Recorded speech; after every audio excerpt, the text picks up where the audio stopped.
جس کا ذکر آسمان والے نے اپنے قرآن میں کیا ہے، اپنے کندھے مبارک سے اٹھائی، حمزہ کی کٹی اور پھٹی ہوئی لاش کو دیکھا، اپنی چادر مبارک حمزہ کی ناش مبارک پہ ڈال دی۔ حمزہ کی بہن صفیہ بھاگی ہوئی آئی، سرور کائنات نے دیکھا، پھوپھی آ رہی ہیں، آنکھوں میں آنسو آ گئے۔ کہا میں اپنی پھوپھی کو کون سے حمزہ کا چہرہ دکھاؤں، کوئی عذر سلامت نہیں ہے۔ حضور کھڑے ہو گئے، پھوپھی پلٹ جاؤ۔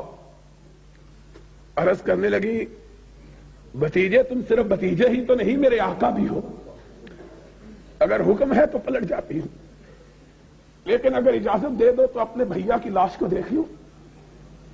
آپ نے فرمایا پھوپھی لاش دیکھنے کے قابل نہیں رہی ہے۔ ظالموں نے اس طرح ظلم کیا کہ کوئی عضو بھی تو سلامت نہیں رہا، دیکھو گی تو کیا دیکھو گی؟ ہائے نبی کے گھرانے کی عورتوں، تم پہ خدا کی لاکھوں رحمتیں ہوں، تم نے امت کو کیا درس دیا۔ صفیہ تجھ پہ رب کی لاکھوں رحمتیں۔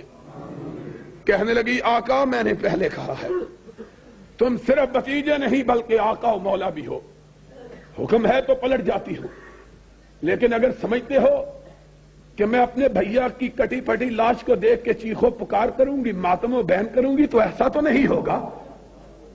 آقا میں جب اپنے بھیا کی کٹی ہوئی لاش کو دیکھوں گی تو سر اونچا کر کے کہوں گی، اللہ تیرا شکر کہ تو نے میرے بھیا کو وہ موت عطا کی کہ اس نے اپنی بہن کا سر ساری بہنوں سے اونچا کر دیا ہے۔ کیوں؟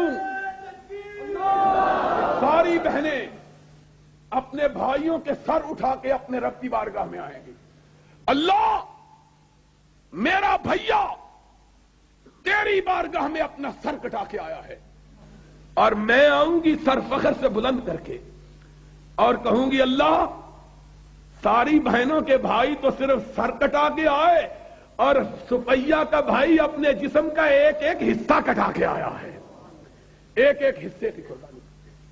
آقا نے چادر پلٹی، صفیہ نے دیکھا، کہا انا للہ و انا الیہ راجعون، بھیا غم نہ کرو، اگر تمہاری لڑائی خدا کے لیے تھی تو خدا تمہارے اجر کو ضائع نہیں کرے۔ بہن کی نگاہ آسمان کی طرف اٹھی، عرش والے کو جلال آ گیا، جبریل کو بھیجا، جاؤ میرے محبوب کے ذریعے ساری کائنات والوں کو سنا دو، سید الشہداء حمزہ قیامت تک جتنے بھی شہید ہوں گے ان سب کا سردار اللہ نے حمزہ کو بنا دیا ہے۔ وہ حمزہ جس کو قیامت تک آنے والے شہیدوں کا سردار قرار دیا گیا، اس کی ناش مبارک کو نبی نے اٹھایا، اس کے اوپر پختہ قبر بنائی تھی۔ تم بتلا دو، ماننے کے لیے تیار۔